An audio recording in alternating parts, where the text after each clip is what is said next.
Alors aujourd'hui, dans la première partie de cette émission, nous allons nous pencher sur la situation en Russie et ce qui s'y passe autour d'Alexeï Navalny.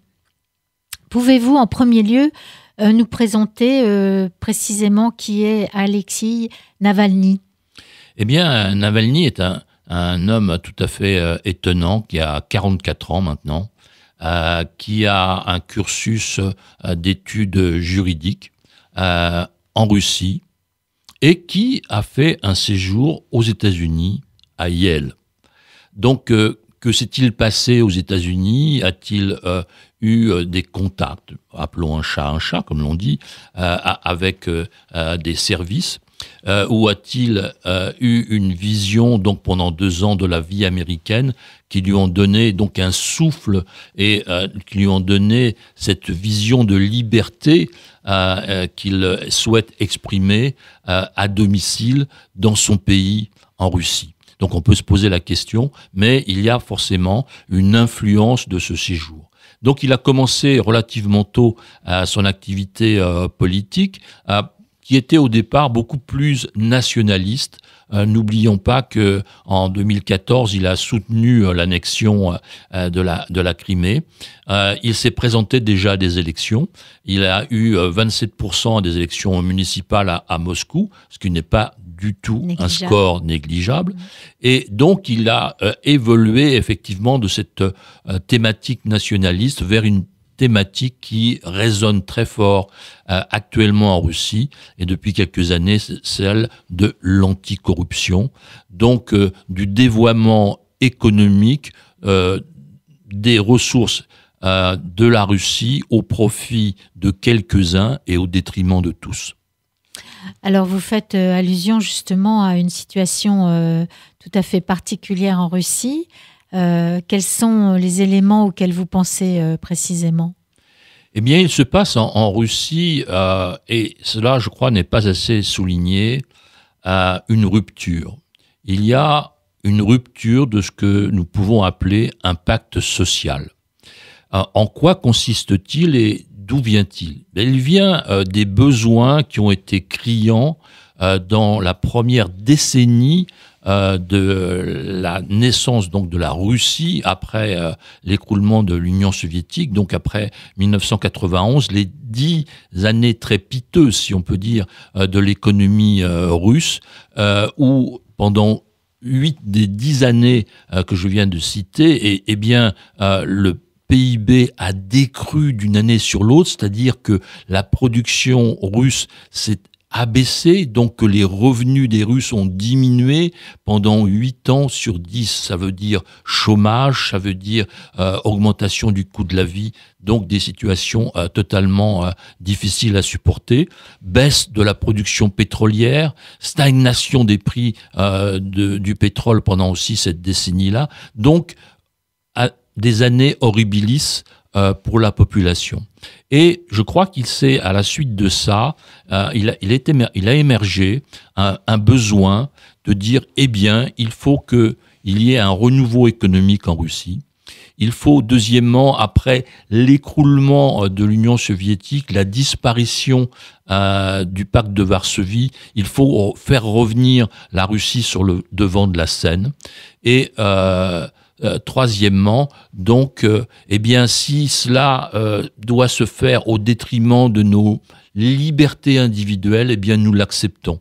Donc, voilà les 3 éléments de ce pacte social, du mieux vivre, du mieux paraître et du mieux être au niveau international, et peut-être au détriment des libertés publiques. Et c'est ce qui a été accompli par Vladimir Poutine. Il a pendant 15 ans, de 2000 à 2015, donné une impulsion économique, mais les étoiles ont été alignées, c'est-à-dire que les prix du pétrole ont explosé, multipliés par 6. Rendez-vous compte, par 6, entre le début, au moment de son arrivée, et puis là où les prix du pétrole ont basculé en 2014-2015, et la Russie a augmenté aussi sa production. Donc il y a eu un déferlement de pétrodollars sur la Russie pendant les 14-15 premières années poutiniennes. Et donc, depuis 2015, eh bien, il y a l'abaissement de la production industrielle, il y a un déclin économique russe, un déclin de la monnaie. Le rouble a perdu 55% de sa valeur depuis le début de la crise ukrainienne. Donc il y a une rupture de ce pacte. Après une période de 15 ans d'amélioration du niveau de vie, il y a maintenant pratiquement 7 ans que la situation économique de la Russie, donc le pouvoir d'achat, donc l'inflation rogne sur les revenus des ménages, et puis la fierté d'être russe quand le monde entier vous sanctionne, eh bien, a disparu. Donc il y a une rupture de ce pacte, et c'est à ce moment-là que Navalny apparaît. Oui. Vous parlez de rupture, on peut même parler d'éclatement de ce pacte social. Absolument. Donc, quelles vont être les stratégies du Kremlin pour faire face à une telle situation? Voyez-vous la situation économique russe s'améliorer et sa position internationale, comment la voyez-vous évoluer? Je crois que le Kremlin craint la crise systémique. C'est-à-dire qu'à partir du moment où vous avez un leader reconnu, un leader soutenu par un certain nombre de grands pays en dehors de la Russie, et qui s'appuie donc sur un mécontentement profond populaire, vous avez un risque systémique vis-à-vis du pouvoir. Et donc, cela c'est très bien perçu. Il y a donc décision d'une répression totale. Mais, comme l'on dit en économie, la crise nourrit la crise.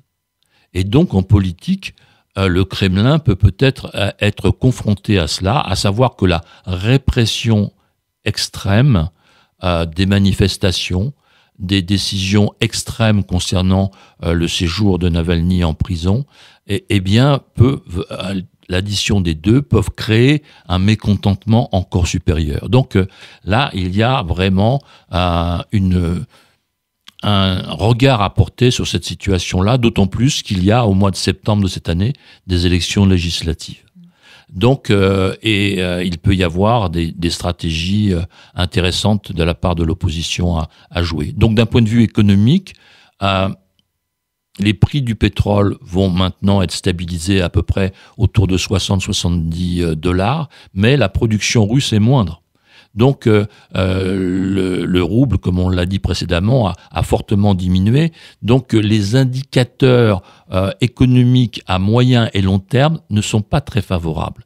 La Russie reste un exportateur de matières premières. Le pouvoir russe n'a pas su créer une industrie de transformation. Donc, et ces matières premières énergétiques, le pétrole en particulier, eh bien, on le voit, va connaître plus rapidement que prévu un plafond de la demande et une baisse de la demande avec un moindre recours au transport aérien et surtout avec une transformation énergétique vers l'électrique, vers l'hydrogène.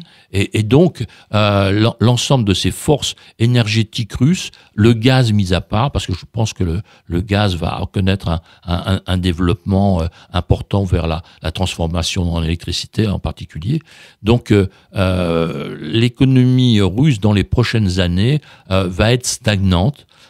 Et troisièmement, s'ajoute le déclin démographique russe. Il faut avoir ces images et ces chiffres plus exactement en tête. L'URSS, c'était 300 millions d'habitants. La Russie, en 1991, est devenue un pays de 146 millions d'habitants. Maintenant, on se rapproche pour la fin de la décennie de 140 millions d'habitants. C'est-à-dire qu'il y a un déclin démographique et quand vous avez un déclin démographique, vous avez un déclin économique également. Donc la situation russe dans la décennie 2020-2030 est à regarder de très très près. Alors, vous nous décrivez un cadre très gris. Est-ce que ça ne suppose pas une plus forte contestation en Russie? Et Alexis Navalny, quel va être son sort? Alors, la contestation, effectivement, elle peut être grise, à savoir la répression étant très très forte. Il y a peut-être moins de mobilisation populaire à prévoir, quoique, on ne sait pas.